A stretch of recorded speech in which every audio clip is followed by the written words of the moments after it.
Advocate, good evening to you. Evening, Honorable Member.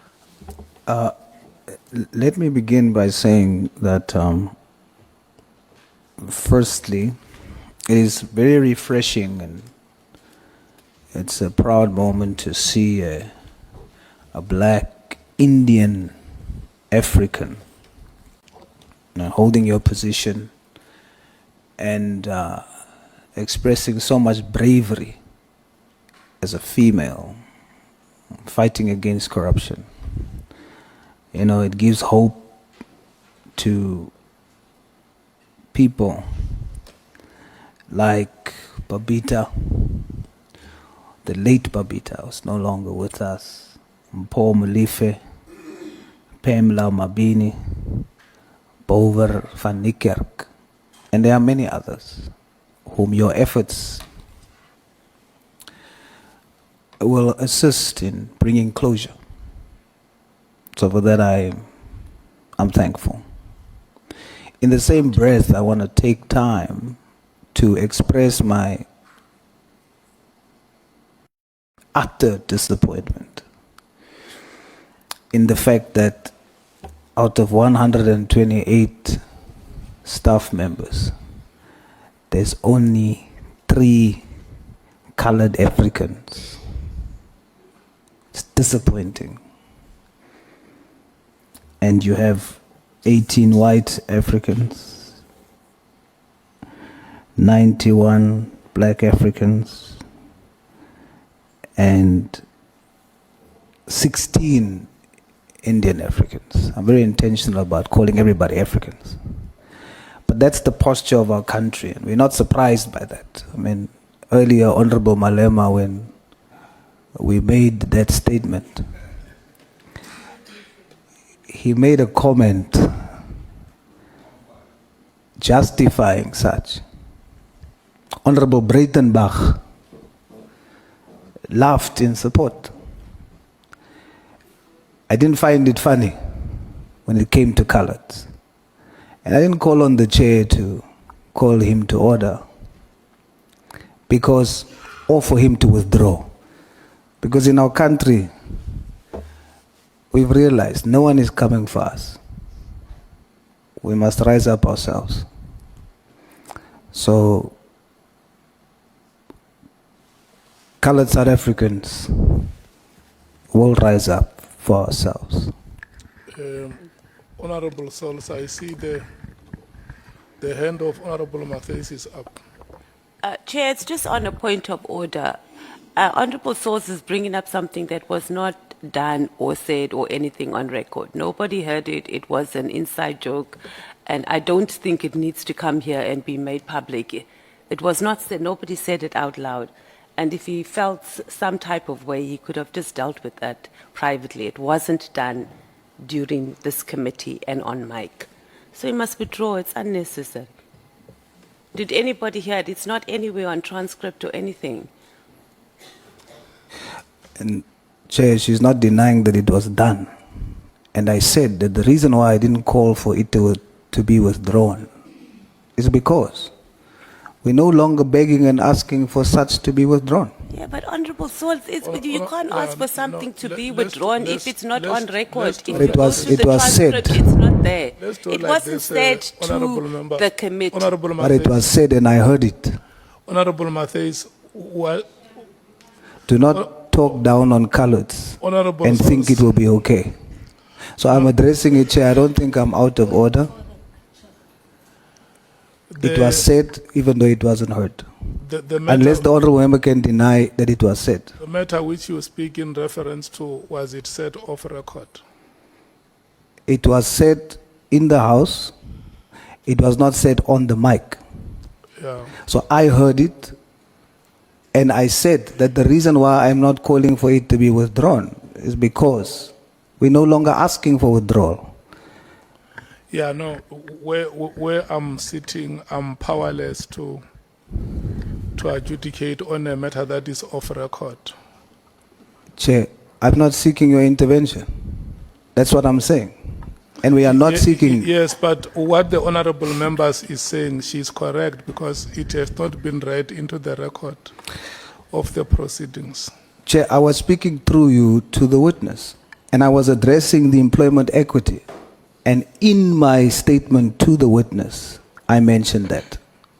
I was not asking for No, intervention. it's fine, honorable members. Let's get back to the business. No, of Chair, the but House. there has to be a point of order because he's going to leave here and the whole of South Africa is going to have some type of version of something that was not said in this committee, that was just said in power. We joke around here all the time. Don't joke and about if you colours. did not like it, so what am I also? So don't allow your leader to There's joke nothing about to allow. us, you and me. But it wasn't like that. But the point here is that you and I can have this discussion after. We are here in a committee, Honorable Souls. That thing was not said, and you bring in something where it shouldn't be. There's no way on transcript where you're going to hear that. So I'm just saying, use platforms properly. You always come here and you abuse platforms. Yesterday you were abusing this platform, dealing with issues that's dealt with on social media, then you come and redeem yourself here. And we just let it go. Now you're doing the same thing on something that is said behind the scenes. Come and call me out after. There's no problem. We'll talk about it. Thank you. But Chair, I didn't say anything on record. I'm sitting here with an undisputed colored. You could have heard that. I am not going to call you to order. You should call your leader to order. Because look, if you want us to discuss a matter which is not on the records of these proceedings, anyone can as well bring any other matter. I think at that point, Honorable Souls, in all fairness, if there was something that you had, you could have brought it to the attention of the chair to say there is this remark that is being made, Chair, and I think it's uncomfortable with me.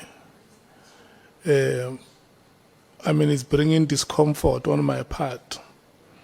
Can I please raise it with you and then you rule over it? And unfortunately, you allowed it. And then at the time we give you chance to speak, you want to go back to it.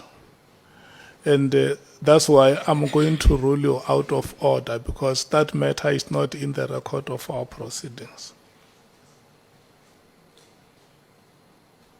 Chair, I'm going to use the opportunity to challenge your ruling, because I was not asking for your intervention. I was addressing the witness through you. I was dealing with the matter that I'm disappointed that there's 3 colors. Then, as I'm speaking to the witness, I addressed what I heard. And I was clear that I'm not seeking the intervention of this House or anybody.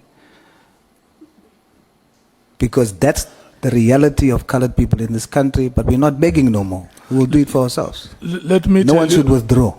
Let me tell you what my approach is going to be.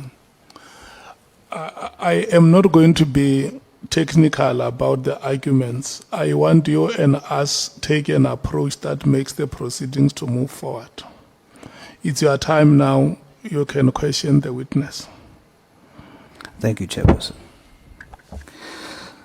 Honorable Advocate, I hope that my expressed disappointment is heard by yourself as it relates to the fact that there's only 3 colored Africans employed there. I take note, Honourable Member. However, we have no control over who applies for positions, and it is our unfortunate reality that the majority of those who do apply are not of the coloured disposition, especially within the framework of criminal and financial investigators. And that is the reality that we were faced with, and that is the appointments that we have. I can't change the numbers. I do, however, understand your misgivings about the low numbers, but people have to apply, people have to qualify, people have to have the requisite relevant experience, and regardless of their color, they would then go through. Although I don't want to belabor the point, but we need to do more to get the word out there. There are many that would qualify. And so I'm not going to belabor that point, but do more Advocate. Honorable Chair, Honorable Advocate, we just got information on recruitment. The follow-up is on the recruitment. Just got information that there was a post of senior criminal investigator that was advertised 2024, and the appointment was made this year, 2025. A colored female, LLB degree, many years of experience, applied, and those who got appointed has less experience than her. And then she was victimized when she wrote a grievance or lodged a grievance against these unfair appointments. So I want to put it to you, we can prove, and we want to debunk the notion that coloreds do not apply and they do not qualify. Earlier, I didn't have this information. I received it now. And I put it to you that IDEC must do more, because coloreds, there are coloreds out there that qualifies and that can contribute to the well-being of this country. I take note. There was a labor dispute that was declared. I'm therefore not going to discuss the matter. Safe to say it is a one-sided story that the Honorable Sauls has been given, and it is unfortunate. But I do know what you are talking about, but the person had declared a grievance against myself and various officials in IDEC. I'm therefore unable to discuss that matter, but I do know what you're talking about, Honorable Sauls. Can I just say that I obviously don't know the details, and that's not important for me. What is important for me is you can confirm she's colored, she has qualifications, and there are coloreds that applies. I just want to debunk the notion that colors don't apply and they are not there qualified. That's the issue here. Let's do more to be inclusive, because there are coloreds that are professional and do qualify. That's the point. I'll take your point. Honorable Malem. I don't know, Chair, but I think it's unfair on the witness to use one incident to create a phenomenon that is non-existent. Because it's very unfair on her to say, because of one incident, colors are applying and they are not being appointed on the suitable cases. So from that point, I think we should protect her. She gave us her answer on the matter, and that's her answer. We can't use one isolated incident to want to prove a non-existing crisis. No, Honorable Sole, wait, I don't want that. I don't want you to debate the matter. The reality which has been presented here and which has been acknowledged is that there is an underrepresentation of colored people in IDEC. And I think it's a matter which we should be worried about. And if there is a way, persuade the leadership of IDEC here to pay attention to it. They have been excluded for many years. And I think it's very important that we look at that. Honorable Sauls might have lacked a better way to present it, Honorable Malem. But the truth that remains is that the colored population of South Africa also deserve recognition. It's very rare that you see them in any of the state departments, especially at the highest echelon of leadership. So the point, Honorable Saul, I think has been driven home, and we must take it as such.